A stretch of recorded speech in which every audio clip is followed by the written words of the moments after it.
question. If you have a global team, do you have any know-how to manage it well? In this case, yes.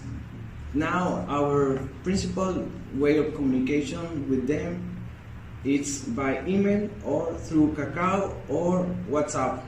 Kakao now is an application using in Korea and WhatsApp in Mexico, but any of those ways we can talk. 일단 저희 회사는 클라이언트와 1, 2분의 대화에서도 우리의 비즈니스를 정확하게 설명할 수 있도록 전 직원을 훈련시키고 있습니다. 일명 엘리베이터 스피치라고 하는데 이동 중에 나누는 대화를 통해 클라이언트를 사로잡는 거죠.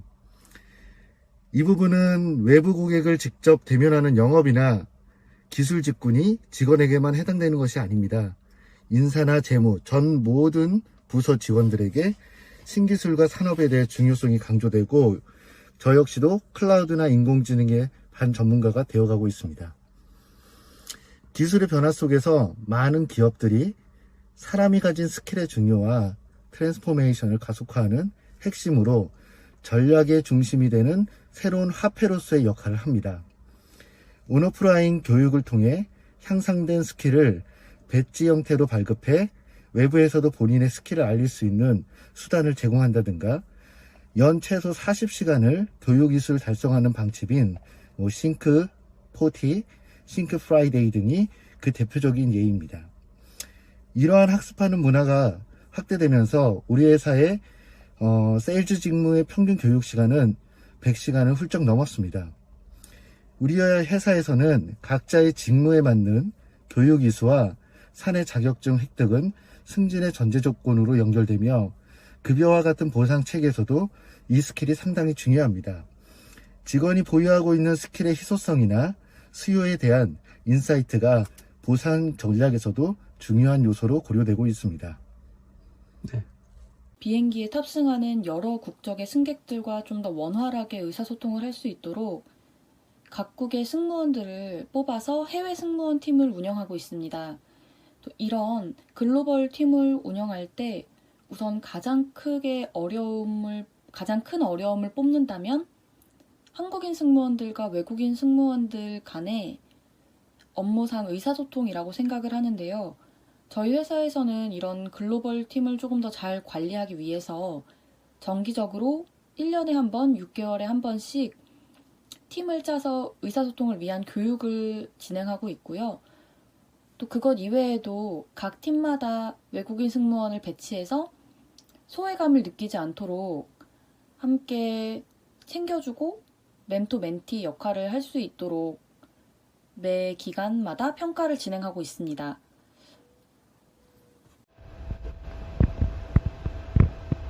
So, for second question, is there a way to motivate employees without spending a lot of money? There are any HR system for motivations? Yes, there are. HR motivations. Around 2 or 3 weeks ago, production teams in LGMM achieved a goal. The HR supports like giving some, in case of jetties, to all employees.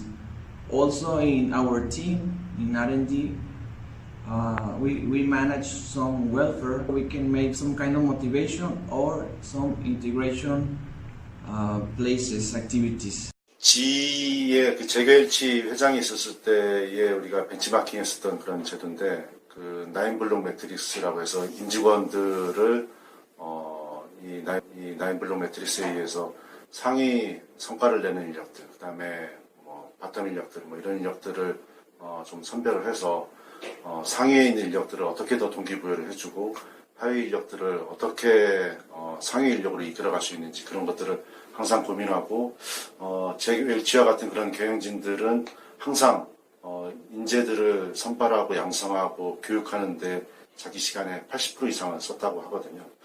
우리 회사에서도 그런 프로젝트 매니저, 리더들을 선발할 때 기존에는 그 경영진이, 차장님이 또는 팀장이 임명하는 그런 탑다운 방식으로다가 리더를 선발해 왔었는데, 실제 우리 회사에서는 최근 1년 전부터 리더를 선발할 때 그 팀원들, 매니저가 아닌 그 팀원들한테 가면평가를 합니다. 그래서 다각도로 이 가면평가를 통해서 우리 리더가, 이 사람이 리더가 되면은 이 과제를 성공시킬 수 있을까?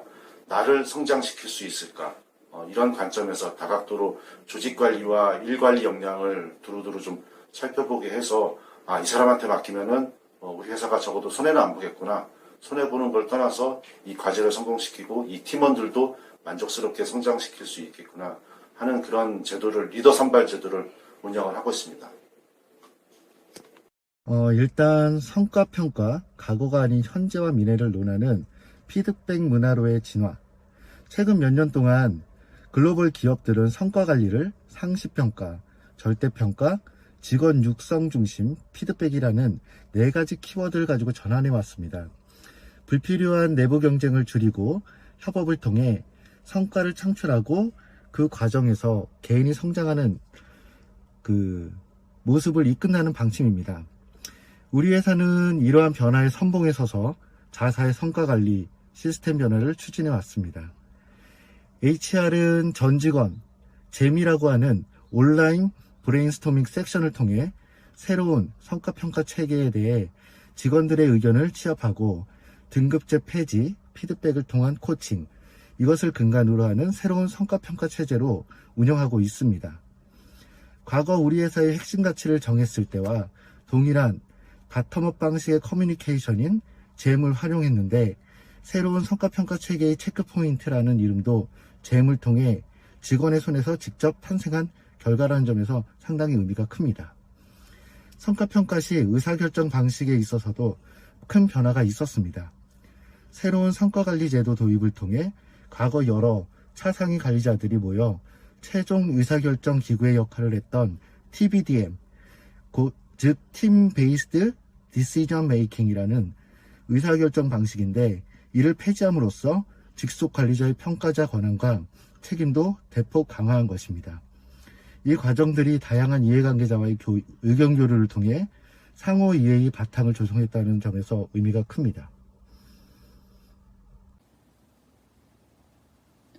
네, 제가 다니고 있는 회사는 항공사이기 때문에 그런 특성을 살려서 회사의 항공권을 이용한 제도를 마련해서 직원들에게 큰 비용을 들이지 않고도 동기부여를 할 수 있는 특혜들을 주고 있습니다. 예를 들면 우선 1년에 11장에서 많게는 15장까지 직급이나 연차에 맞춰서 직원들이 조금 더 저렴하게 이용할 수 있는 항공권을 제공하고 있고요. 그 외에도 근속 연수에 따라 정기적으로 가족들과 함께 사용할 수 있는 가족 항공권을 무상으로 지원해주고 또 직원들이 결혼할 때는 신혼여행 티켓을 일반석보다 조금 더 업그레이드된 클래스로 무상으로 지원해주는 등 항공사 입장에서는 남는 항공 좌석을 이용해서 큰 비용이 들지 않고 또 직원 입장에서는 좋은 혜택을 받을 수 있도록 그런 식으로 운영하고 있습니다. 이런 점들은 항공사만 할 수 있는 제도이고 또 직원 만족도도 굉장히 큰 서로 윈윈할 수 있는 제도라고 생각됩니다. 요즘 코로나 때문에 여성 인력들, 장애 인력들, 장애 사우들이 좀 더 힘든 시기를 좀 지나고 있는 것 같은데 그 여성 인력들 같은 경우에는 특히 인부들, 모성보호 대상자들에 대해서 우리는 좀 신경을 많이 쓰는데 특히 이제 육아휴직 같은 경우는 우리는 이제 법 제도적으로 2년을 풀로 다 쓸 수 있는데 물론 그렇게 안 하고 1년만 쓰는 회사들도 있지만은 우리 회사는 2년을 풀로 육아휴직을 다 갈 수 있게끔 그렇게 하고 그다음에 요즘 인부가 되면은 코로나 때문에 많이 위험에 노출될 수 있는 그런 상황이 많아서 우리 회사는 인부들을 일단 무조건 다 우선적으로 지금 재택근무를 지금 시행을 하고 있죠.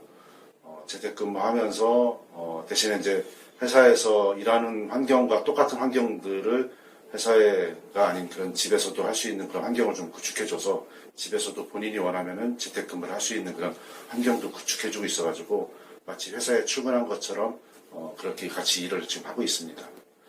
그리고 장애우들 같은 경우에는 사실은 다른 회사는 어떻게 하는지 모르겠는데 우리는 그 장애 사우들을 별도 공채를 해가지고서 뽑고 있어요. 그래서 아마 권장 사항으로 뭐 10%든 20%든 아마 20%까지는 아닌 것 같은데 그 일정 비율 그 장애우를 좀 뽑을 수 있게끔 그렇게 정부에서도 권장을 하고 있는데 우리는 그런 장애우들을 정상인들과 같이 공채를 해서 뽑으면은 선발에 대한 불이익이 있을 수 있기 때문에 우리는 장애 사우들은 별도 공채를 통해 가지고서 별도 선발을 해오고 있습니다.